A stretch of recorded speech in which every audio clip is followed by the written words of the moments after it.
नमस्कार आप सभी को। विगत वर्षों के प्रश्नों की सीरीज को एक बार फिर से प्रारंभ कर रहे हैं और एक एक करके हम यहाँ पर सभी प्रश्नों को देखने वाले हैं। विशेष रूप से आज विगत वर्षों के अध्ययन के क्रम में बिहार के भूगोल से जुड़ी हुई चर्चा होगी। और जैसा कि मैंने कहा था कि इतिहास का हमने समग्रता से अध्ययन कर लिया है, तो इतिहास के बाद आगे के जो भी अन्य विषय हैं जो आपकी परीक्षा के लिए महत्वपूर्ण हैं, जैसे साइंस है, साइंस को भी हमें अच्छे से करना है। साइंस के साथ साथ यहाँ पर हम देख रहे हैं बिहार स्पेशल के बारे में, उसको अच्छे से करना है। और तीसरा आपका करंट अफेयर्स का चल ही रहा है सेशन, क्योंकि अब जब डेट के बारे में घोषणा हो गई है कि आपकी परीक्षा इस तिथि को होगी, तो निश्चित रूप से उस अनुपात में, उस दिशा में हमें बढ़ना होगा, अपनी रणनीतियों में परिवर्तन करके आगे बढ़ना होगा। क्यों? क्योंकि पहले हम मान रहे थे कि फरवरी में होगी, फिर हम मान रहे थे कि मार्च में होगी, फिर हम मान रहे थे अब क्लियर हो गया कि अप्रैल में होगी और लास्ट में होगी। तो चीज़ें क्लियर हैं, अब उस आधार पे हमें आगे बढ़ना है, किसी भी प्रकार की कमी नहीं होने देना है, अपना 100% देना है। ठीक है, चलिए अब यहाँ पे एक एक प्रश्न को देखेंगे, ध्यान से देखेंगे, उसके बारे में डिटेलिंग भी हम करेंगे। बिहार का भूगोल होना चाहिए, बिहार भूगोल लिखा है, बार बार कहता हूँ, इस तरह की शाब्दिक त्रुटियों को हमें इग्नोर करना है। ठीक है, चलिए क्या बोला जा रहा है, बिहार के निम्न हिस्सों में से कौन सा हिस्सा भूतात्विक दृष्टि से अपेक्षाकृत पुराना है। क्या बोला जा रहा है, इनमें से कौन सा हिस्सा है जो भूतात्विक दृष्टि से पुराना है, ये आपको बताना है। क्या क्या दिया हुआ है, रोहतास पठार, उत्तर पश्चिम पहाड़ियाँ, खड़गपुर पहाड़ियाँ, उत्तर गंगा का मैदान।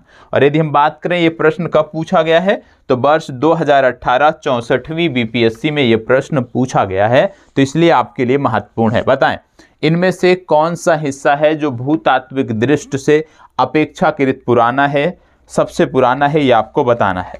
चलें, इसके लिए जरूरी है कि बिहार में जिस प्रकार से आप देखते होंगे पहाड़ियों का क्रम है, उनके बारे में आपको पता होना चाहिए कि कहाँ पर धारवाड़ क्रम देखने को मिलता है, कहाँ पर आपको विंध्यन क्रम देखने को मिलता है, कहाँ पर आपको शिवालिक क्रम देखने को मिलता है। तो ये जब जानकारी आपको होगी क्षेत्र विशेष के बारे में, और साथ ही साथ इनकी कब उत्पत्ति हुई थी, ये इनका निर्माण कब हुआ था, उस काल के बारे में भी आपको पता होगा, तो चीज़ों को आप बेहतर कर सकते हो। और यहाँ पे क्या बोला गया है, बिहार के निम्न हिस्सों में से कौन सा हिस्सा भूतात्विक दृष्टि से सबसे अधिक पुराना है, तो इसका सही उत्तर है खड़गपुर पहाड़ियाँ। क्या सही उत्तर है, सी विकल्प, खड़गपुर पहाड़ियाँ इसका सही उत्तर है। खड़गपुर पहाड़ियों की यदि हम बात करें तो इनका जो क्रम है ये धारवाड़ क्रम है, ये आपको पता होना चाहिए।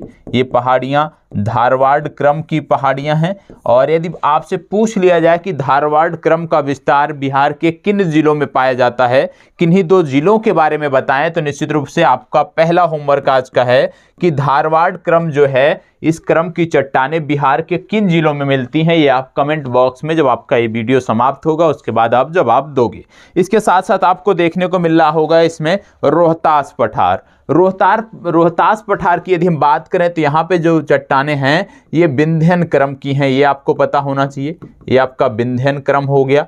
ठीक है, विंध्यन क्रम के बाद यदि हम बात करें उत्तर पश्चिम पहाड़ियों की, तो उत्तर पश्चिम पहाड़ियों की जब बात होती है तो आपको हिमालय याद आना चाहिए, और इनका संबंध हो जाता है शिवालिक रेंज से।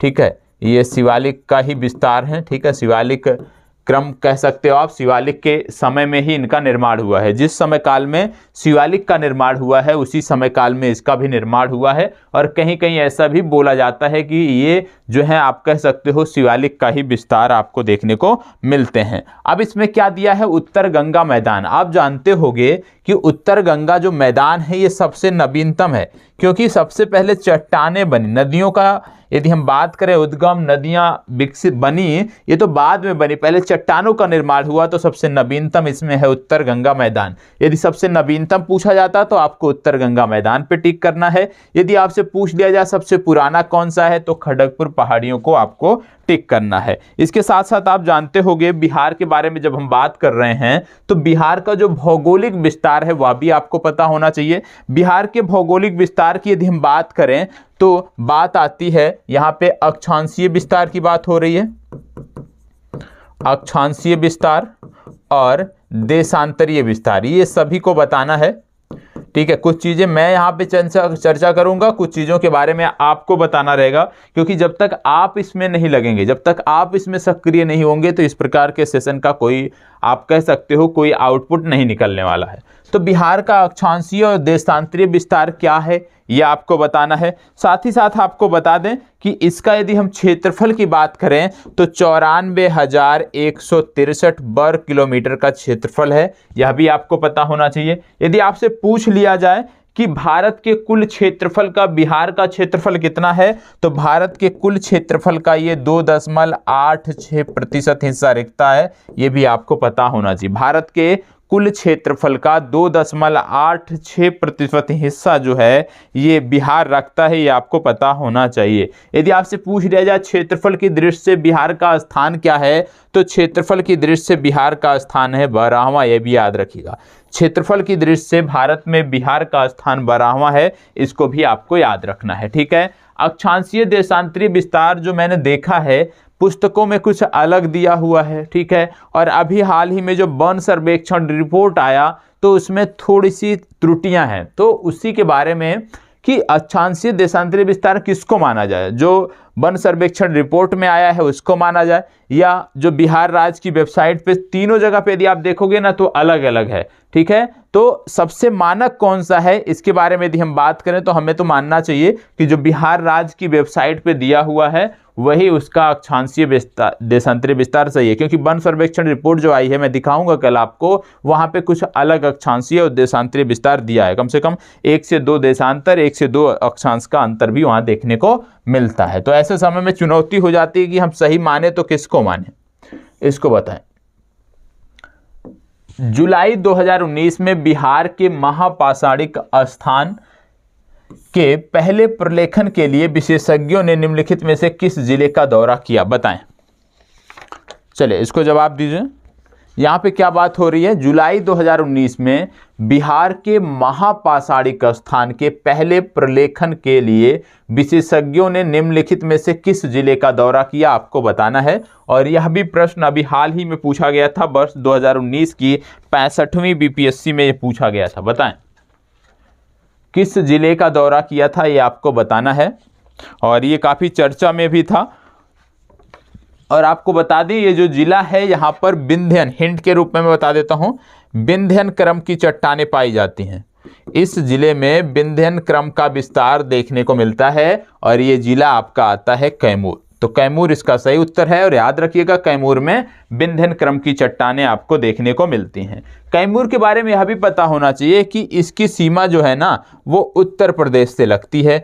और उत्तर प्रदेश से यदि आपसे पूछ लिया जाए कि बिहार के कितने ऐसे जिले हैं जिनकी सीमा उत्तर प्रदेश से लगती है, तो आपको बताना पड़ेगा बिहार के 8 जिले हैं जिनकी सीमा उत्तर प्रदेश से लगती है, ये भी आपको पता होना चाहिए। इसके साथ साथ यदि हम बात करें तो आप जानते हो कि पश्चिम बंगाल से 3 जिले सीमा साझा करते हैं।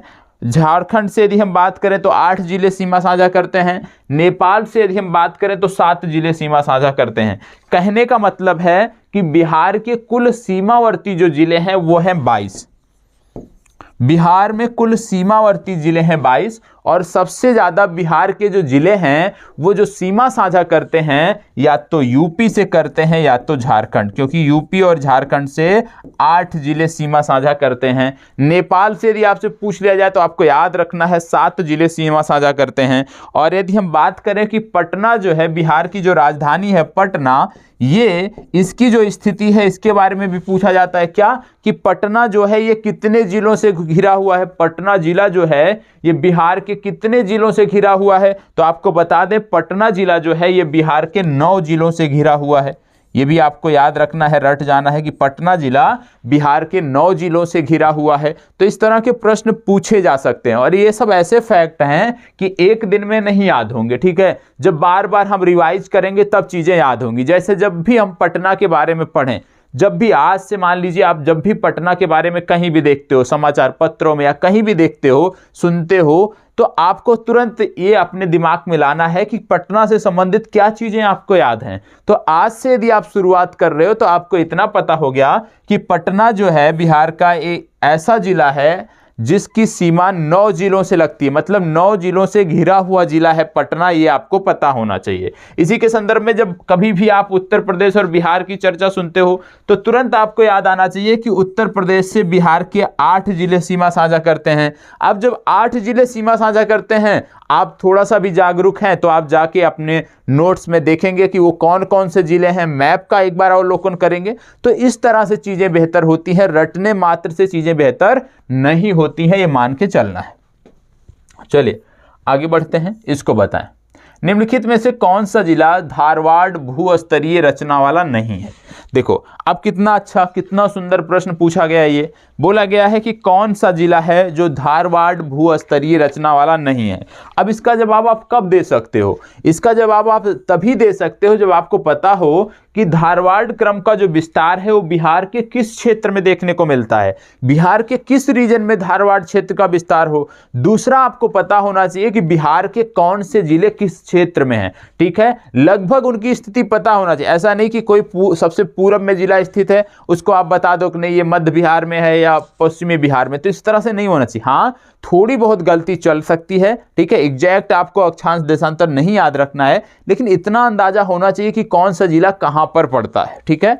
चले अब इसमें यदि हम पूछ लें कि निम्नलिखित में से कौन सा जिला धारवाड़ भूस्तरीय रचना वाला नहीं है, तो इसमें वही चीजें हैं जो आपको करनी है। धारवाड़ भूस्तरीय रचना की यदि हम बात करें तो आपको देखने को मिलता है कि जो दक्षिण पूर्व बिहार है, दक्षिण पूर्व बिहार में धारवाड़ क्रम देखने को मिलता है। धारवाड़ क्रम का विस्तार देखने को मिलता है, कहां पर देखने को मिलता है? दक्षिण पूर्व में देखने को मिलता है। और जब दक्षिण पूर्व में देखने को मिलता है तो इनमें से एक जिला है रोहतास, और रोहतास ये दक्षिण पश्चिम में स्थित है, ठीक है। अब हमें पता हो गया ना कि दक्षिण पूर्व में ये है। अब इसके साथ साथ हमें पता होना चाहिए कि दक्षिण पूर्व में कौन कौन से जिले आते हैं।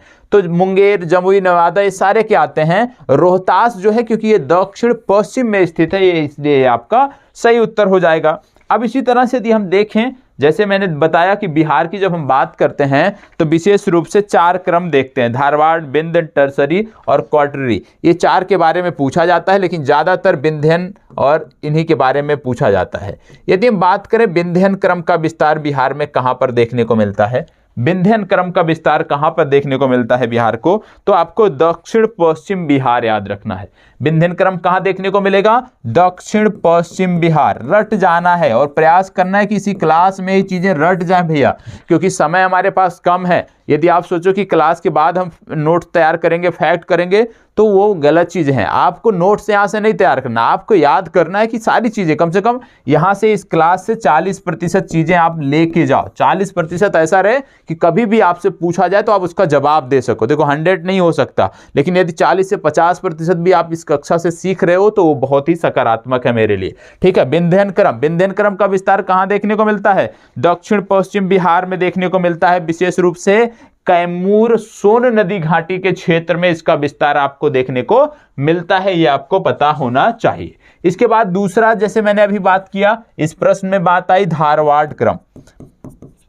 धारवाड़ क्रम की यदि विस्तार करें, जैसे मैंने अभी आपको बता दिया कि धारवाड़ क्रम जो है ये दक्षिण पूर्व में आपको देखने को मिलता है। दक्षिण पूर्व बिहार में मुंगेर, जमुई, नेवादा वाले क्षेत्रों में देखने को मिलता है, और मुंगेर, जमुई, नेवादा इस प्रश्न में दिया भी हुआ था। आपको बता दें, ये जो धारवाड़ क्रम वाला क्षेत्र है, यहाँ पे अभ्रक के भंडार भी पाए जाते हैं, अभ्रक का निक्षेप भी यहाँ पे पाया जाता है, यह भी आपको पता होना चाहिए। इसके बाद आता है तीसरा, टर्शियरी क्रम, ठीक है। टर्शियरी क्रम आता है।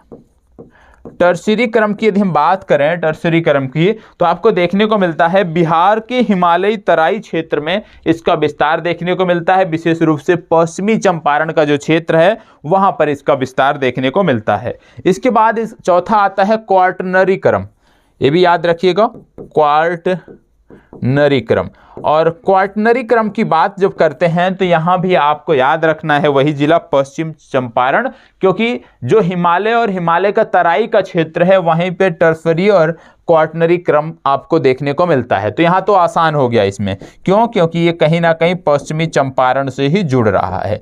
बाकी धारवाड़ क्रम जैसे मैंने बताया, तो धारवाड़ क्रम आपने देख लिया कि दक्षिण पूर्वी भाग में आपको बिहार के देखने को मिलता है, जहाँ पे मुंगेर, जमुई और नेवादा नामक जिले आते हैं, अभ्रक के निक्षेप भी यहाँ पर पाए जाते हैं। इसके बाद विंध्यन क्रम देखा हमने, दक्षिणी पश्चिमी बिहार में विंध्यन क्रम आता है, और विंध्यन क्रम के अंतर्गत जो जिले थे उनकी जब हम बात करते थे तो कैमूर सोन नदी घाटी का जो संपूर्ण क्षेत्र आता है वो इस क्रम के अंतर्गत आता है। तो इस तरह से हमें करना, हमें सिर्फ आंसर जान के नहीं रह जाना है, हमें कम से कम एक प्रश्न के बारे में 2 से 3 फैक्ट रट के यहाँ से जाना है, याद करके यहाँ से जाना है। तब आप जो 1 घंटा हमें आप दे रहे हो ये आपके लिए भी लाभकारी होगा और इससे हम भी थोड़ा सा और बेहतर आपके लिए कर पाएंगे। ठीक है, चलिए, बिहार के निम्न जिलों में से किस जिले में पीडमोंट स्वैप मिट्टी पाई जाती है, बताएं। पीडमोंट स्वैप मिट्टी कहां पर पाई जाती है? बिहार के किस जिले में पीडमोंट स्वैप मिट्टी कहां पर पाई जाती है, ये आपको बताना है। पीडमोंट का मतलब हो गया दलदली मिट्टी। देखो, जो लोग ना समझ पाते हो शब्द को, पीडमोंट का मतलब हो गया दलदली मृदा। ठीक है, तो बताएं। और आप जानते हो बिहार में यदि हम बात करें तो 3 प्रकार की मुख्य रूप से मृदा आपको देखने को मिलती है। पहला तो हो गया आपका पीडमोंट मृदा या दलदली मृदा। दूसरा आपको बिहार में देखने को मिलता है तराई मृदा। ठीक है, पीडमोंट हो गया, तराई मिट्टी हो गई, और तीसरा जो प्रकार बिहार में देखने को मिलता है वो है गंगा का जलोढ़, जिसको बोलते हैं गांगे जलोढ़। ठीक है, ये 3 प्रकार की मृदा आपको बिहार के संदर्भ में देखने को मिलती हैं। अब यहीं पे बात हो रही है कि किस प्रकार, इस प्रकार की जो मृदा है दलदली मृदा या पीडमोंट मृदा, या कहां पर पाई जाती है। तो आपको बता दें, पीडमोंट मृदा जो है ये पश्चिमी चंपारण के पश्चिमी भागों में ज्यादातर क्षेत्रों में पाई जाती है। तो इसका सही जवाब हो गया पश्चिमी चंपारण। यदि आपसे पूछ लिया जाए तराई मृदा कहां पर आपको देखने को मिलती है, तो तराई मृदा मतलब आप कह सकते हो शिवालिक के दक्षिणी भागों में, मतलब नेपाल से बिहार का जो एरिया लगता है पूरा, उन क्षेत्रों में आपको ये मृदा देखने को मिलती है। इसके बाद यदि हम बात करें गंगे जलोढ़ की, गंगा की जलोढ़ मृदा की, तो आपको देखने को मिलता है कि गंगे जलोढ़ जो है ये समस्त क्षेत्रों में पाई जाती है जहां पर गंगा नदी का आप कह सकते हो क्षेत्र है। तो गंगा नदी बेसिन में आपको ये मृदा देखने को मिलती है, ये आपको पता होना चाहिए। ठीक है, तो बिहार में मुख्य रूप से 3 प्रकार की मृदा, जलोढ़ मृदा, दलदली मृदा और गांगे जलोढ़, ये 3 प्रकार की मृदाएं देखने को आपको मिलती हैं। ठीक है, चलें अगला प्रश्न, प्रश्न संख्या 5। चलें प्रश्न संख्या 5 को देखें और जवाब दें। प्रश्न संख्या 5 क्या कह रहा है कि निम्नलिखित में से कौन सी नदी फतुहा के पास गंगा में मिलती है। इनमें से कौन सी नदी है जो फतुहा के पास गंगा से मिल जाती है, ये आपको बताना है। बताएं, कौन सी नदी है जो फतुहा के पास गंगा से मिल जाती है। चलें जवाब दीजिए, सबको जवाब देना है, सभी जवाब दीजिए इसका। जितना आप इन्वॉल्व रहोगे, जितना आप इस कक्षा में अपने को इन्वॉल्व करोगे, तभी आपको इससे कुछ आउटपुट मिल पाएगा। अन्यथा सिर्फ आप वीडियो देख रहे हो तो उससे कोई भी फायदा नहीं होने वाला है आपकी परीक्षा में। तो मैं तो कहूँगा कि यदि आप इच्छुक हैं तभी देखें, अन्यथा मत देखें, अपना समय बर्बाद मत करें। क्योंकि यदि आप इसमें इन्वॉल्व नहीं हो रहे हो, अपने आप को इस सेशन से जोड़ नहीं पा रहे हो, तो निश्चित रूप से कुछ भी आउटपुट आपको नहीं मिलने वाला। बताएं, देखो यहां पे इसका सही उत्तर है पुनपुन नदी। ठीक है, और पुनपुन नदी की 2 सहायक नदियां हैं, एक का नाम है मोरहर, दूसरे का नाम है दरगा। ये दोनों नदियां भी आपको पता होना चाहिए। इसके साथ साथ यदि बात करें पुनपुन की, तो छोटा नागपुर के पठार जो आप देखते होंगे, तो छोटा नागपुर के पठार से निकलकर बिहार के औरंगाबाद जिले से ये बिहार में प्रवेश करती है। ठीक है, कहां से प्रवेश करती है? औरंगाबाद से। तो याद रखिएगा, पुनपुन नदी बिहार में प्रवेश कहां पर करती है? औरंगाबाद जिले में करती है। कहां से निकलती है? छोटा नागपुर के पठार से ये नदी निकलती है, यह भी आपको पता होना चाहिए। इसके साथ साथ पटना जिले में पड़ता है स्थान फतुहा, और पटना जिले में पड़ने वाले फतुहा नामक स्थान पे ये गंगा से मिल जाती है। तो औरंगाबाद में ये प्रवेश करती है बिहार में, ये आपको याद रखना है। बिहार के निम्न प्रशासनिक विभागीय जोड़ों में से किस जोड़े से गंगा नहीं बहती है? इनमें से कौन सा जोड़ा ऐसा है जहां पर गंगा नहीं बहती है, आपको बताना है। चले बताएं, इनमें से कौन सा जोड़ा है जहां से गंगा नहीं बहती है? देखो गंगा नदी की जब हम बात करते हैं तो बक्सर, भोजपुर, सारण, पटना, वैशाली, समस्तीपुर, बेगूसराय, खगड़िया, मुंगेर, भागलपुर, कटिहार, ये कुछ क्षेत्र हैं जिनसे होकर गंगा बहती है। तो यहाँ पे क्या पूछा जा रहा है कि किन क्षेत्रों से होकर नहीं बहती है। तो इनमें यदि हम बात करें तो कोसी और मगध, ये जो क्षेत्र है इनसे होकर गंगा नहीं बहती है। तो डी विकल्प आपका सही उत्तर हो जाएगा। यहाँ पर यह भी आपको याद रख लेना है, बात हो रही है गंगा की, तो अभी हाल ही में स्वच्छ सर्वेक्षण जारी किया गया था और स्वच्छ सर्वेक्षण में यह भी बताया गया था कि गंगा के समीप स्थित, गंगा जिन नगरों से होकर जाती है उनमें सबसे स्वच्छ नगर कौन सा है। तो सबसे स्वच्छ नगर था वाराणसी। पूरे भारत का सबसे स्वच्छ नगर था किसके संदर्भ में, गंगा नदी के संदर्भ में सबसे स्वच्छ नगर था वाराणसी। दूसरे स्थान पे आपके बिहार का था मुंगेर और तीसरे स्थान पर था पटना।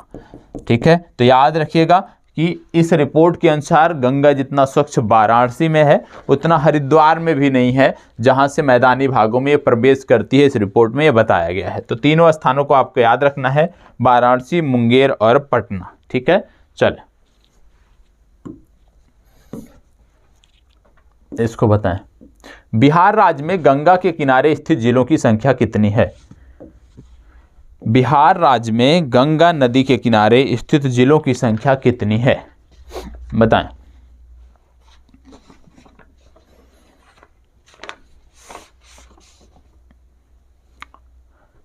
कितने जिले हैं ये आपको बताना है, तो आप सभी को बताना है।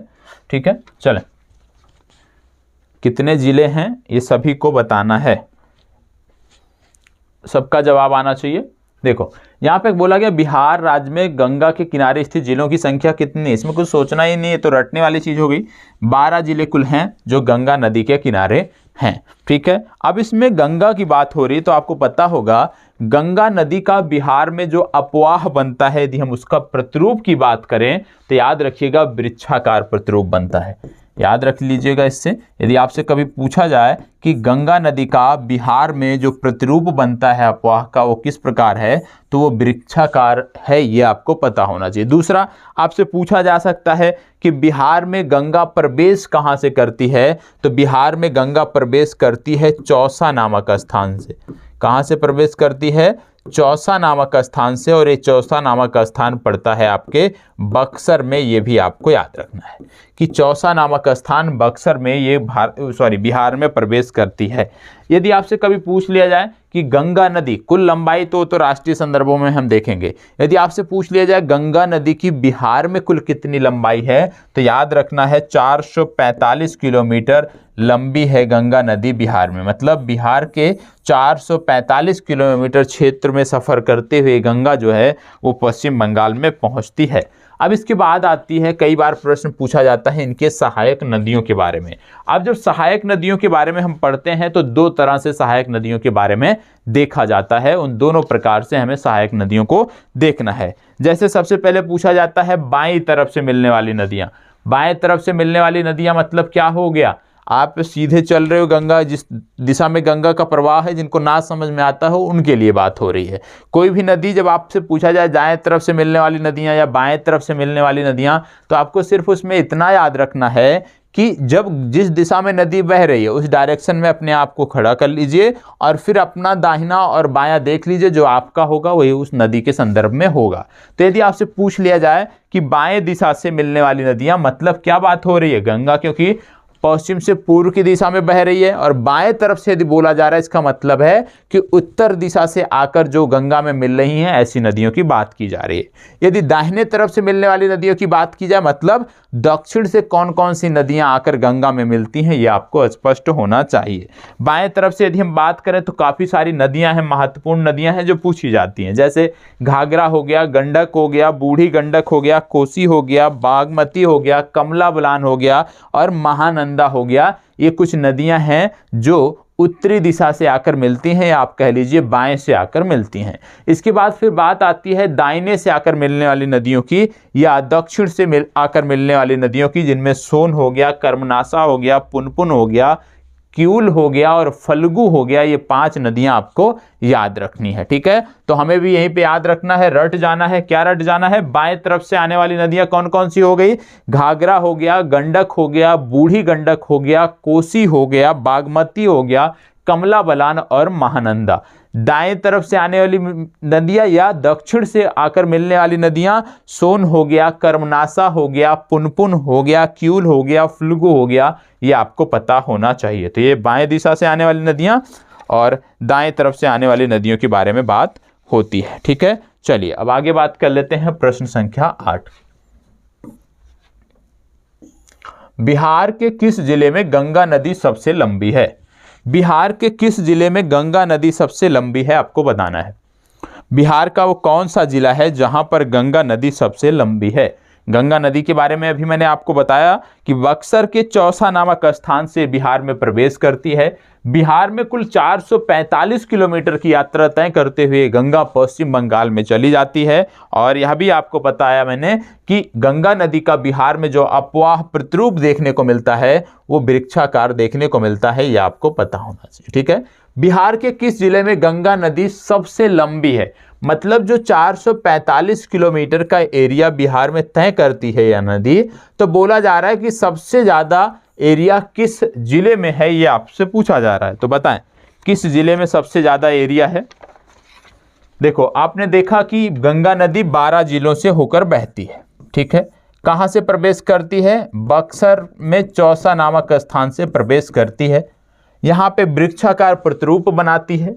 और क्योंकि पूछा जा रहा है कि किस जिले में सबसे लंबी है, तो आपको बता दें पटना में सबसे लंबी है। पटना में जो इसकी लंबाई है वो है 99 किलोमीटर। दूसरे स्थान पे यदि हम बात करें तो स्थान आ जाता है भागलपुर, और भागलपुर में इसकी लंबाई है 97 किलोमीटर, ठीक है। तो याद रखिएगा कौन से 2 जिले हैं? पटना और भागलपुर। पटना में 99 किलोमीटर और भागलपुर में 97 किलोमीटर का सफर गंगा का होता है, ये आपको पता होना चाहिए। तो इसका सही जवाब सी विकल्प पटना। बिहार में प्रवाहित होने वाली निम्न नदियों में से उत्तर की ओर प्रवाहित होने वाली नदियां कौन सी हैं? चलो इसी बहाने कम से कम हम रट जाएंगे क्या कि उत्तर की ओर मतलब गंगा में जो मिलने वाली नदियां हैं जो आपके दाईं तरफ से आकर मिलती हैं उनकी बात हो रही है। तो अभी मैंने आपको रटाने का प्रयास किया था कि दाएं तरफ से आने वाली नदियां कौन कौन सी हैं। तो इनमें आपको 5 नदियां बताया था, कौन कौन सी उनमें से देखो कौन सा नहीं है, आप उस पर विचार करो। यहाँ पे मैं कुछ लिख रहा हूं, अभी इसके बाद आपको बताता हूं। चलें आप प्रश्न पे विचार करें।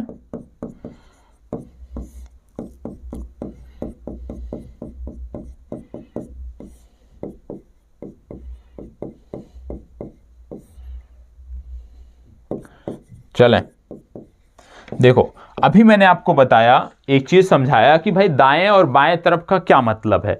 तो मैंने बताया कि नदी जिस दिशा में बह रही हो, जिस डायरेक्शन में बह रही हो, उस डायरेक्शन में अपने आप को खड़ा करके चीजों को देख लीजिए। अब यहाँ पे क्या बात थी कि बिहार में प्रवाहित होने वाली निम्न नदियों में से कौन सी उत्तर की ओर प्रवाहित होने वाली नदी है।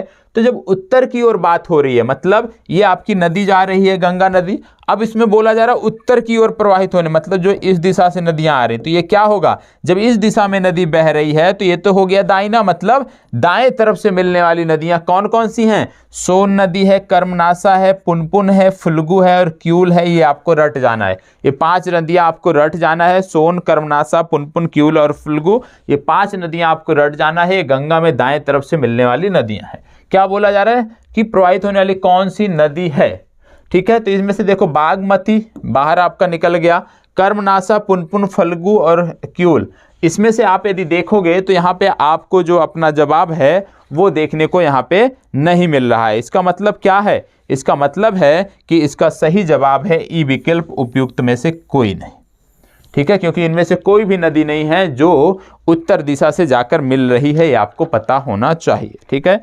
गंगा से कई बार पूछा जाता है कि ये जो नदियां हैं, जैसे बागमती नदी है, तो बागमती नदी गंगा नदी से कहाँ मिलती है, कई बार प्रश्न पूछा जाता है कि बागमती नदी गंगा नदी से कहाँ मिलती है। तो आपको रट जाना है आज कि बागमती गंगा से जहाँ मिलती है वो स्थान है मुंगेर।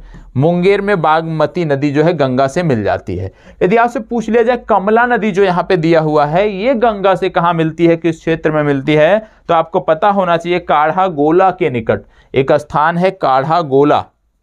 ठीक है, काढ़ा गोला जो स्थान है इसी के निकट ये जाकर मिल जाती हैं। इसके बाद आपको देखने को मिलता होगा कोसी नदी। कोसी की यदि हम बात करें तो कुरुसेला एक स्थान है, याद रखिएगा। कोसी की यदि हम बात करें कुरुसेला नामक स्थान पर ये गंगा से मिल जाती हैं। और लास्ट में आपकी है गंडक। गंडक की यदि हम बात करें तो पहलेजा नामक स्थान पर ये मिल जाती है। कहाँ पर, पहलेजा, ये भी याद रखना है। तो कहने का मतलब है कि जब हम नदियों के बारे में पढ़ते हैं ना तो समग्रता से चीज़ों को हमें देखना है। और आज जितना आप पढ़ के जा रहे हो इसको आपको कम से कम, जैसे मैंने बोला, मिनिमम 40% आपको अवश्य लेके जाना है। ठीक है, अब इसमें देखोगे तो याद रख लेना है हमें कि बागमती नदी मुंगेर में जो है ये मिल जाती है गंगा से। कमला नदी काढ़ा गोला नामक स्थान पर गंगा से मिल जाती है। कोसी नदी जो है ये कुरुसेला नामक स्थान पे गंगा से मिल जाती है। गंडक नदी जो है ये पहलेजा नामक स्थान पर मिल जाती है, ये आपको पता होना चाहिए। ठीक है, चलो इसको बताएं। कोपेन के जलवायु वर्गीकरण के अनुसार उत्तर बिहार की जलवायु किससे प्रदर्शित की जा सकती है, बताएं। कोपेन के जलवायु वर्गीकरण के अनुसार उत्तर बिहार की जलवायु किससे प्रदर्शित की जा सकती है, आपको बताना है। चलिए, बहुत ही महत्वपूर्ण प्रश्न है, बहुत ही अच्छा प्रश्न, बहुत ही शानदार, बहुत ही महत्वपूर्ण भी है। तो बताएं किससे प्रदर्शित की जाती है। चलिए, उम्मीद करता हूं ये चीजें आपने देख ली होंगी और इसको समझने का भी प्रयास किया होगा। देखो, बिहार के संदर्भ में 3 आपको भूगोलवेत्ता देखने को मिलते हैं। पहला आपको कोपेन देखने को मिलते हैं, दूसरा आपको थार्नबेट देखने को मिलते हैं और तीसरा आपको ट्रिवार्था देखने को मिलते हैं। तो जो 3 भूगोलवेत्ता आपको बिहार के संदर्भ में देखने को मिलते हैं, इनकी जब आप बात करते हो, इन भूगोलवेत्ताओं की जब आप बात करते हो, तो यहाँ पर इनके द्वारा बिहार के अलग अलग क्षेत्रों के जलवायु के विभाजक के संकेतक नियुक्त किए गए हैं। ये क्या हैं? ये जलवायु विभाजक संकेतक हैं जो विभिन्न भूगोलवेत्ताओं द्वारा बिहार के अलग अलग क्षेत्रों के लिए दिए गए हैं। अब यहाँ पे क्या पूछा है, कोपेन के अनुसार। देखो, एक भूगोलवेत्ता कोपेन है, एक है थार्नबेट, एक है ट्रिवार्था, जिनके बारे में आपको जानना है। इनके अनुसार उत्तर बिहार की जलवायु किससे प्रदर्शित की जा सकती है? क्या बोला जा रहा है? उत्तर बिहार। ये आप अवश्य ध्यान दीजिएगा, उत्तर बिहार की जलवायु किससे प्रदर्शित की जा सकती है। देखो, मैंने यहाँ पे आपको बताया कि कोपेन के अनुसार जो उत्तर बिहार है, उत्तरी बिहार की जो जलवायु है, उसको CWG के माध्यम से प्रदर्शित किया जा सकता है। उसका संकेतक क्या है? CWG। तो कहने का मतलब है CWG ए विकल्प में दिया है, ये आपका सही उत्तर होगा। लेकिन यदि आपसे पूछ लिया जाए कि कोपेन के अनुसार दक्षिण बिहार की जलवायु को कैसे प्रदर्शित किया जाता है, किस संकेतक से, तो वो है AW। तो याद रखना है, दक्षिण बिहार पूछा जाए कोपेन के अनुसार तो AW, उत्तरी बिहार पूछा जाए तो CWG आपको बताना है। इसी तरह से थार्नबेट के अनुसार, थार्नबेट कहते हैं कि बिहार की जो अधिकांश क्षेत्र, बिहार का जो अधिकांश क्षेत्र है, उसकी जो जलवायु है उसका संकेतक है CAW। क्या है? CAW, ये आपको याद रखना है। इसी तरह से उत्तरी संकीर्ण क्षेत्र जो है उसकी जलवायु का संकेतक थार्नबेट ने बताया है CBW।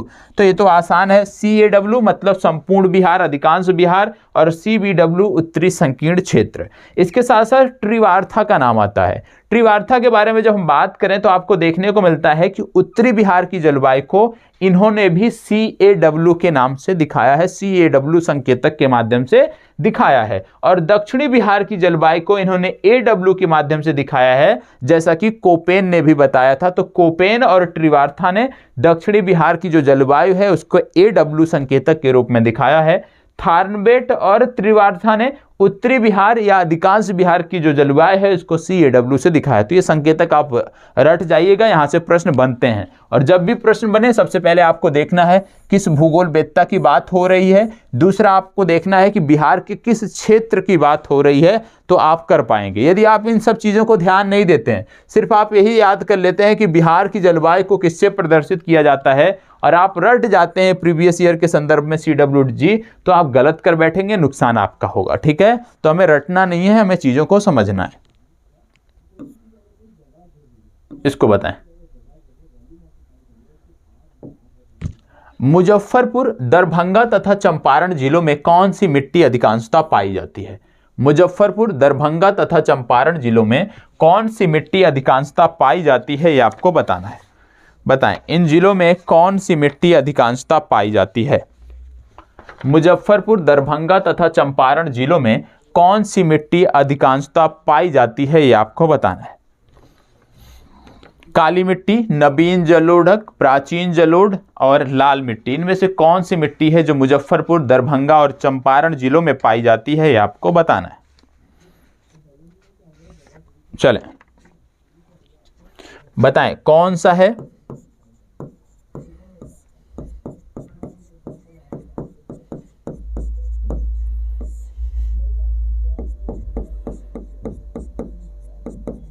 चलें, जवाब दीजिएगा, इसका सही जवाब क्या होगा? चलें, देखो यहां पे क्या बोला गया है, मुजफ्फरपुर, दरभंगा तथा चंपारण जिलों में कौन सी मिट्टी अधिकांशतः पाई जाती है। आपको बता दें, क्योंकि ये जिन जिलों की बात यहां पे हो रही है ये कहीं ना कहीं बिहार के उत्तरी भागों में है। ठीक है, और जैसे कि चंपारण आपको उत्तरी भाग में ही देखने को मिलता है, तो कहने का मतलब है कि ये जो जिले हैं इनमें नदियां, कौन कौन सी प्रमुख नदियां देखने को मिलती हैं? गंडक, बूढ़ी गंडक और बागमती। और गंडक, बूढ़ी गंडक और बागमती के द्वारा सिंचित ये क्षेत्र है और यहाँ पे नवीन जलोढ़ मिट्टी पाई जाती है। क्यों? क्योंकि ये जो नदियां हैं पहाड़ों के ढालों का अनुसरण करते हुए तेजी से बिहार के मैदानी भागों में प्रवेश करती हैं, और क्योंकि पहाड़ों की ढलानों से उतरती हुई नदियां होती हैं, वेग इनका काफी तेज होता है, जिसके चलते इनके द्वारा भारी मात्रा में गाद का वहन किया जाता है और उसी से नवीन जलोढ़ तैयार होता है। तो नवीन जलोढ़ आपको याद रखना है। ठीक है, अब यदि आपसे पूछ लिया जाए कि जैसे गंडक है, बूढ़ी गंडक है, बागमती है, इनके किनारे स्थित एक एक शहर का नाम बताओ, तो आपको गंडक के किनारे आप क्या बताओगे? हाजीपुर, सोनपुर आप बताओगे। हाजीपुर, सोनपुर ये गंडक के किनारे स्थित हैं और सोनपुर का मेला काफी पूछा जाता है।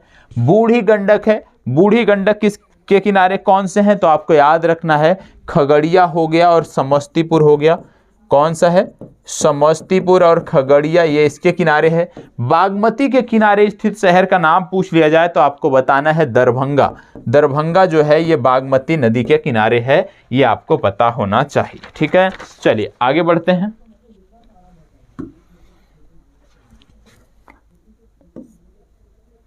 बिहार का सर्वाधिक जूट उत्पादन जिला कौन सा है? बिहार का सर्वाधिक जूट उत्पादक जिला कौन सा है, ये आपको बताना है। सिवान, गया, वैशाली, पूर्णिया। बताएं, बिहार का सर्वाधिक जूट उत्पादक जिला कौन सा है? सिवान, गया, वैशाली या पूर्णिया आपको बताना है। चलें बताएं, इनमें से कौन सा जिला है जो सर्वाधिक जूट उत्पादक है, ये आपको बताना है।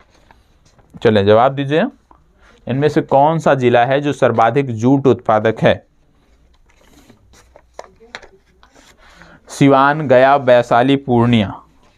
देखो ऐसे तो सर्वाधिक जूट का उत्पादन भारत में पश्चिम बंगाल में होता है। ठीक है, पश्चिम बंगाल के बाद आपका बिहार हो गया, बिहार के साथ साथ असम हो गया जहां पर जूट उत्पादन होता है।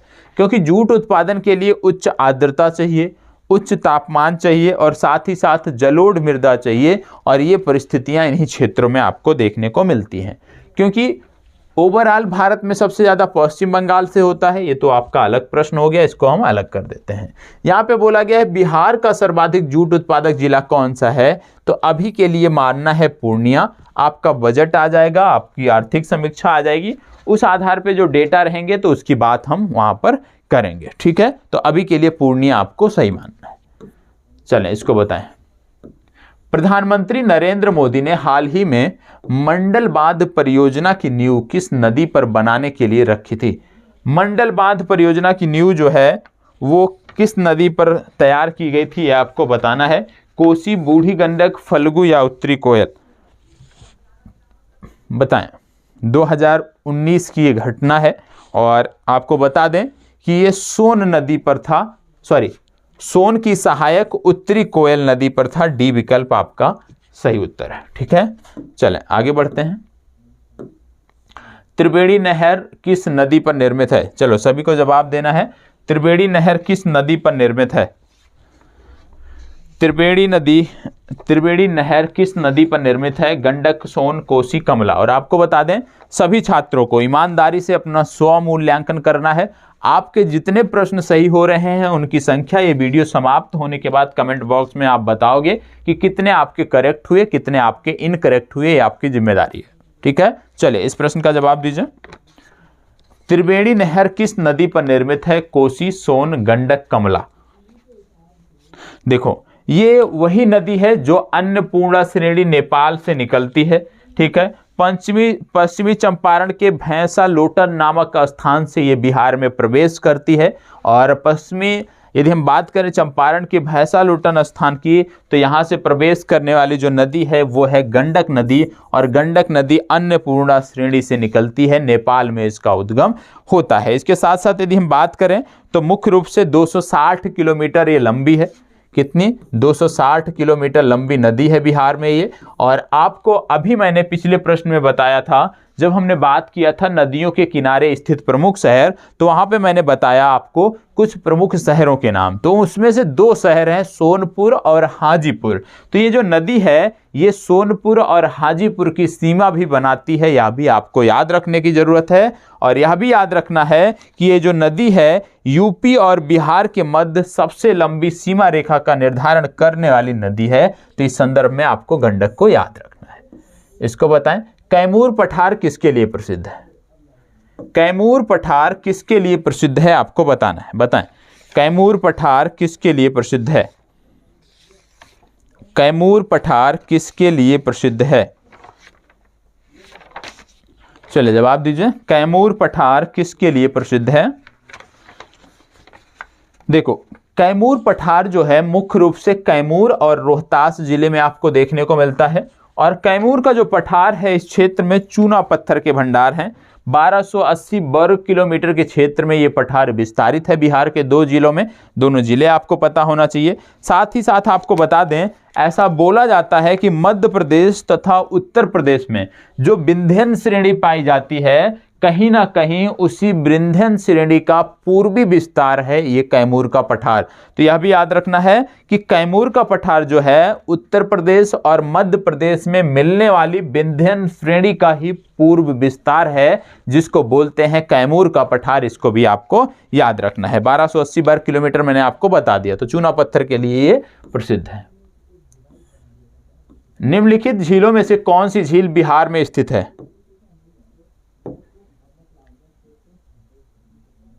अनुपम झील, सांभर झील, सुखना झील या कामा झील? चलें बताएं, इनमें से कौन सी झील है जो बिहार में स्थित है? 4 झीलों के नाम दिए हुए हैं और चारों झीलों में यदि हम बात करें तो 2 से 3 का नाम तो आपने अवश्य सुना होगा। ठीक है, 2-3 झीलें इसमें ऐसी हैं जिनका नाम आप अवश्य सुने होंगे। कम से कम यदि आप सिविल सेवा की तैयारी कर रहे हैं किसी भी राज्य की, तो कम से कम 2 झीलों के बारे में तो आपको पता होना चाहिए। ठीक है, देखो यहां पे आपको देखने को मिल रही है सुखना झील। सुखना झील आपको देखने को मिलती है चंडीगढ़ में। सांभर झील यदि आपको नहीं पता है तो फिर समझ लीजिए भूगोल कुछ भी नहीं पता है। सांभर झील आप बताएं कहां है? तो सांभर झील के बारे में आप जानते हैं कि राजस्थान की खारे पानी की झील है। कामा झील की यदि हम बात करते हैं तो कामा झील हरियाणा में स्थित है। कहने का मतलब है बिहार की झील कौन सी है? अनुपम झील जो है ये बिहार में स्थित है। ये आपका सही उत्तर होगा। ठीक है, इसके साथ साथ आपको बता दें कि अनुपम झील जो है यह कैमूर वन्यजीव अभयारण्य की सीमा में स्थित है। कहां पर स्थित है?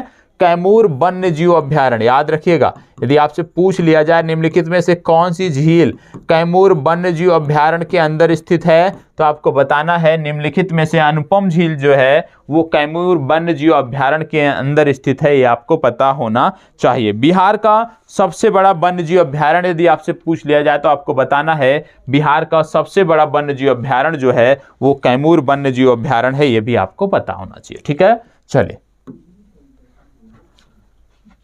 इसको बताएं, उत्तर बिहार किसके लिए प्रसिद्ध है? उत्तर बिहार, देखो ये तो बहुत सामान्य सा प्रश्न हो गया आपके लिए, फिर भी बताएं उत्तर बिहार किसके लिए प्रसिद्ध है?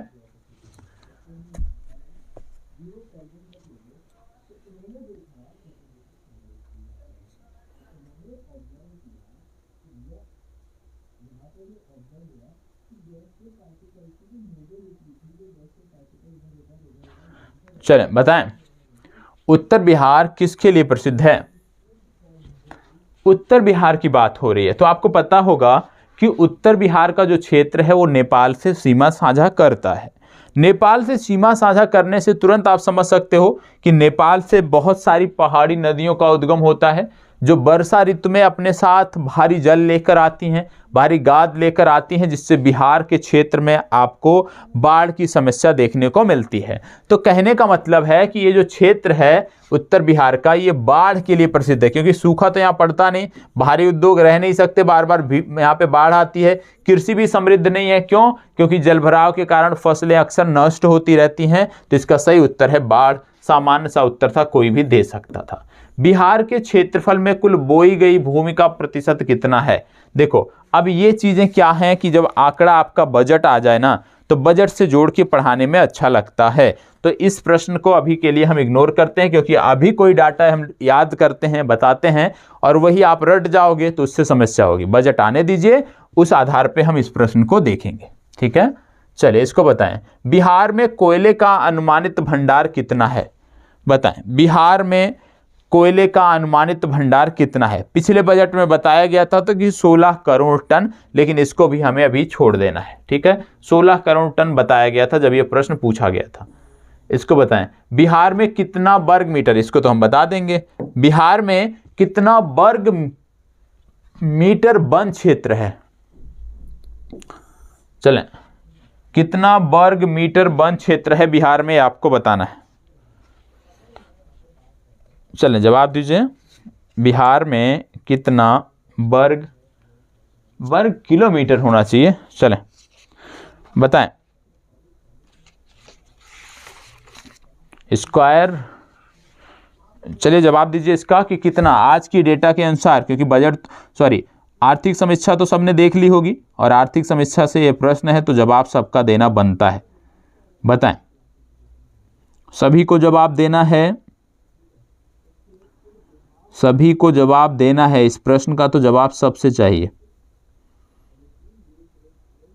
चलें, वर्ग किलोमीटर होगा, वर्ग मीटर लिखा है उसको करेक्ट कर लीजिएगा। ठीक है, बाकी जवाब दीजिए इस प्रश्न का। देखो आर्थिक समीक्षा वन सर्वेक्षण रिपोर्ट 2021 आ गई है। कहने का मतलब अभी तक जो आप याद किए रहे होंगे वह अब आपके काम का नहीं है। ठीक है, इसके संदर्भ में मैं एक वीडियो भी बना दूंगा।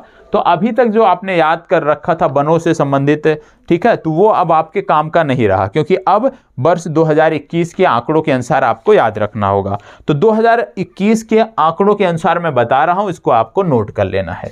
2021 के आंकड़ों की यदि हम बात करें तो बिहार में टोटल फॉरेस्ट कवर जो है, टोटल वन क्षेत्र जो है, वन क्षेत्र या फॉरेस्ट कवर की यदि हम बात करते हैं, नोट कर लीजिएगा, आज की तिथि में अगले 2 वर्षों के लिए याद रखना है 7380.79 वर्ग किलोमीटर।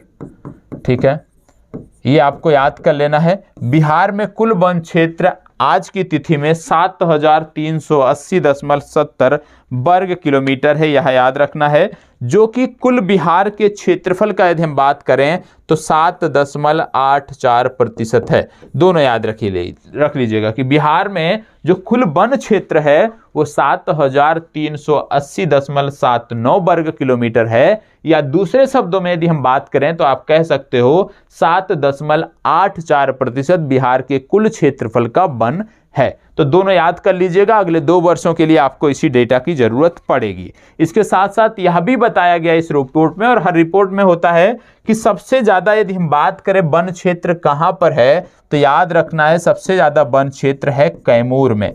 कैमूर में जो वन क्षेत्र है उसकी यदि हम बात करें तो 1051.56 वर्ग किलोमीटर का वन क्षेत्र आपको कैमूर में देखने को मिलता है। तो इसको भी याद रख लीजिएगा, 1051.56 वर्ग किलोमीटर का क्षेत्र आपको कैमूर में देखने को मिलता है, और कैमूर में ही सबसे ज्यादा वन क्षेत्र बिहार में है। दूसरा आपको याद रखना है कि बिहार में कुल वन क्षेत्र जो है वो 7380.79 वर्ग किलोमीटर है, जो कि बिहार के कुल क्षेत्रफल का 7.84% है। ये आपको पता होना चाहिए, ठीक है। तो ये कहने का मतलब इसका सही जवाब हो जाएगा, यदि आज ये प्रश्न पूछा जाता है तो ई विकल्प इस प्रश्न का सही जवाब होगा, ठीक है। इसको बताएं, बिहार राज्य के कुल भौगोलिक क्षेत्र की तुलना में समस्त वन क्षेत्र का प्रतिशत है। जो अभी मैंने आपको बताया उसी की बात की जा रही है यहाँ पे। तो आज की तिथि में यदि हम बात करें तो वन क्षेत्र का जो कुल प्रतिशत है वो है 7.84%। कितना है? 7.84%। कहने का मतलब यदि यह प्रश्न आज पूछा गया है तो इसका उत्तर सही क्या हो जाएगा? उपयुक्त में से कोई नहीं, क्योंकि कोई भी इसके करीब नहीं है। तो 7.84% आज की डेट में वर्ष 2021 के आंकड़ों के अनुसार। अब इसी को रट जाना है, वर्ष 2023 तक कोई भी परीक्षा होगी तो आपको यही जवाब आपको देना है, ठीक है। तो इसको भी आपको रट जाना है। चलें आगे बढ़ते हैं, और इसी में आपको बता दें, अगले प्रश्न में बता देता हूं जोड़ के। चले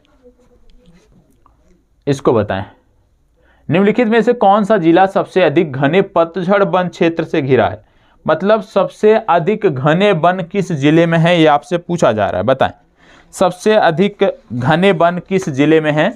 2021 के आंकड़े के अनुसार आपको बताना है। बताएं, चले बताएं, जल्दी बताएं। इनमें से कौन सा है वह आपको बताना है। सबसे सघन वन क्षेत्र कहां पर आपको देखने को मिलते हैं, यह आपको बताना है। चलें, सबसे सघन कहां पर देखने को मिलते हैं ये आपको बताना है। बताएं, जवाब दीजिएगा।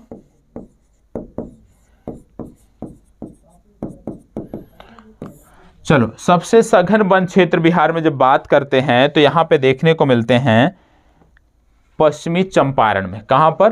पश्चिमी चंपारण में। और पश्चिमी चंपारण में 903.34 स्क्वायर किलोमीटर में सघन वन आपको देखने को, टोटल वन देखने को मिलते हैं, जिनमें सघन वन यदि हम बात करें अति सघन वन तो 249.34 वर्ग किलोमीटर अति सघन वन क्षेत्र देखने को मिलते हैं, और इतना बिहार में कहीं भी नहीं देखने को मिलता है। कहने का मतलब पश्चिमी चंपारण में जो कुल वन क्षेत्र है वो 903.34 स्क्वायर किलोमीटर है, जिनमें 249.34 स्क्वायर किलोमीटर का जो वन क्षेत्र है, वर्ग किलोमीटर का जो वन क्षेत्र है, वो अति सघन वन क्षेत्र है। ये आपको पता होना चाहिए, और इस आधार पे पश्चिमी चंपारण टॉप पर है। तो पश्चिमी चंपारण को आपको यहाँ पे याद रखना है।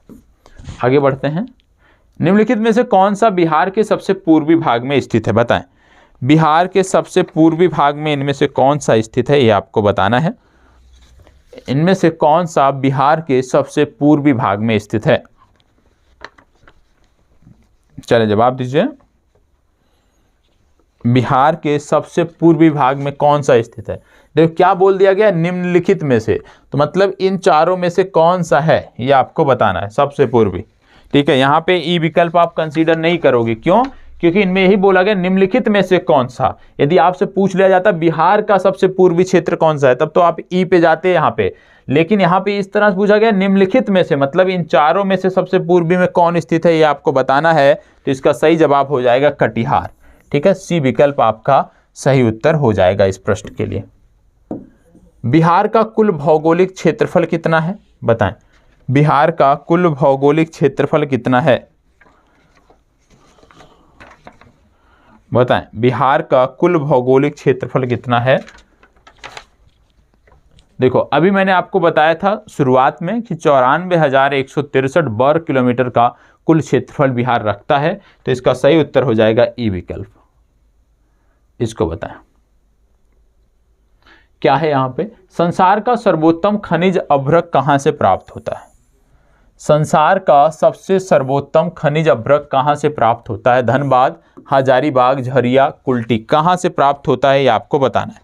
चले बताएं कहां से प्राप्त होता है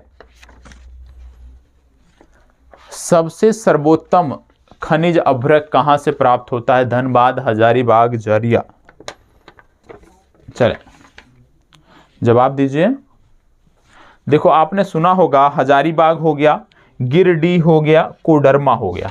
हजारीबाग, गिरिडीह, कोडरमा ये अभ्रक वाले प्रमुख क्षेत्र हैं और इनमें से हजारीबाग सिर्फ दिया हुआ है, इस आधार पे केवल बी विकल्प आपका सही उत्तर होगा, केवल 2।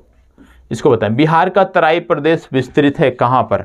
बिहार का जो तराई प्रदेश है वो कहां पर विस्तृत है बताएं। आसान सा प्रश्न है, इसमें तो कुछ है नहीं। कहां पर विस्तृत है आपको बताना। छोटा नागपुर पठार के उत्तरी कगार के समानांतर, भारत नेपाल सीमा के समानांतर, रोहतास पठार के पूर्वी कगार और राजमहल की पहाड़ी। इतना आसान सा प्रश्न बिहार के संदर्भ में पूछा ही नहीं जा सकता, इससे आसान पूछा ही नहीं जा सकता। बताएं इनमें से कौन सा सही है। बिहार का तराई प्रदेश कहां विस्तृत है। बिहार का तराई प्रदेश कहां विस्तृत है ये आपको बताना है। चलें इसका सही उत्तर हो जाएगा आपका भारत नेपाल सीमा के समानांतर, बी विकल्प आपका सही उत्तर है। आप जानते हो नेपाल के 7 जिले हैं जो भारत के 7 जिले हैं जो नेपाल से सीमा साझा, बिहार के बिहार के 7 जिले हैं जो नेपाल से सीमा साझा करते हैं, इसलिए आपको उनको इस 7 जिलों को आपको याद रखना है। बिहार की सोमेश्वर श्रेणी कहाँ स्थित है बताएं। कहाँ स्थित है और कहाँ पर है ये बोला जा रहा है कि इनमें से किससे पुरानी है, तुलना बोला जा रहा है, तो बताएं सोमेश्वर श्रेणी बताएं। सोमेश्वर श्रेणी के बारे में पूछा जा रहा है कि क्या वो नई है या पुरानी है, यदि पुरानी है तो किससे पुरानी है, ये आपसे पूछा जा रहा है। आप जानते होंगे कहीं ना कहीं जो सोमेश्वर श्रेणी है इसका निर्माण प्लाइस्टोसीन काल में हुआ था। कब हुआ था, प्लेस्टोसीन काल में हुआ था, और प्लेस्टोसीन काल में ही शिवालिक का भी निर्माण हुआ था। तो कहने का मतलब है शिवालिक सबसे नवीनतम है, तो इन सभी में से नई है, मतलब डी विकल्प आपका सही उत्तर है। याद करना है तो आप याद कर सकते हो कि इसका जो निर्माण है वो प्लेस्टोसीन काल में हुआ था और प्लेस्टोसीन काल में ही शिवालिक का भी निर्माण हुआ था। मुंडा जनजातियां अधिकांशतः बसी हैं कहां पर बसी हैं। मध्य प्रदेश, उत्तर प्रदेश, असम, बिहार। मुंडा जनजातियां कहां पर बसी हैं आपको बताना है। मुंडा जनजातियां अधिकांशतः कहां पर बसी हैं ये आपको बताना है, तो जवाब दीजिएगा। चलिए जवाब दीजिए। मध्य प्रदेश, उत्तर प्रदेश, असम, बिहार। देखो मुंडा जनजातियों की बात यदि हम करें तो आप देखोगे कि बिहार की 5वीं सबसे अधिक जनसंख्या वाली यदि कोई जनजाति है तो वो मुंडा है। बिहार में 5वीं सबसे ज़्यादा जनसंख्या रखने वाली जो जनजाति है वो मुंडा जनजाति आता है। और यदि आप बात करो बिहार का स्थान अनुसूचित जनजाति की संख्या के मामले में, तो पूरे भारत में अनुसूचित जनजाति की संख्या के मामलों की जब बात करते हैं तो बिहार का 15वां स्थान आता है, ये आपको पता होना चाहिए। सर्वाधिक अनुसूचित जनजाति वाले जिले कौन कौन से हैं बिहार में, यदि उनकी हम बात करें तो उनमें सबसे पहले पश्चिमी चंपारण, उसके बाद कटिहार, उसके बाद पूर्णिया आता है। मतलब पश्चिमी चंपारण, कटिहार और पूर्णिया में बिहार के सबसे ज़्यादा जनजातीय जनसंख्या जो है वो निवास करती है। तो फैक्ट 2-3 याद रखिएगा कि अनुसूचित जनजाति की सर्वाधिक संख्या के मामले में बिहार का स्थान 15वां है। दूसरा, बिहार में जो मुंडा जनजाति है ये 5वीं सबसे अधिक जनसंख्या वाली जनजाति है, ये आपको पता होना चाहिए। तो इसका सही उत्तर है डी विकल्प बिहार। ठीक है, चलें आगे बढ़ते हैं। इसको बताएं बिहार से होकर जाने वाला राष्ट्रीय राजमार्ग नहीं है। बिहार से होकर जाने वाला राष्ट्रीय राजमार्ग है, इनमें से कौन सा राष्ट्रीय राजमार्ग है जो बिहार से होकर जाता है बताएं। इनमें से कौन सा राष्ट्रीय राजमार्ग है जो बिहार से होकर जाता है। आपको बता दें इनमें से एक राजमार्ग है जो सोनबरसा को चंदवा से जोड़ता है। किससे जोड़ता है? सोनबरसा को जोड़ता है चंदवा से। ठीक है, तो ये जो सोनबरसा को चंदवा से जोड़ने वाला राजमार्ग है वो यहाँ पे दिया हुआ है। 282.27 किलोमीटर इसकी लंबाई है। 282.27 किलोमीटर इसकी लंबाई है। और ये जो राजमार्ग है ये बिहार को झारखंड से जोड़ता है, बिहार को झारखंड से कनेक्ट करता है। और इसका यदि नाम पूछा जाए कि इसका संख्या कौन सा है तो आपको याद रखना है NH, राष्ट्रीय राजमार्ग नंबर 22। ठीक है, तो सी विकल्प आपका इस प्रश्न के लिए सही उत्तर होगा। ठीक है, चलिए आगे बढ़ते हैं।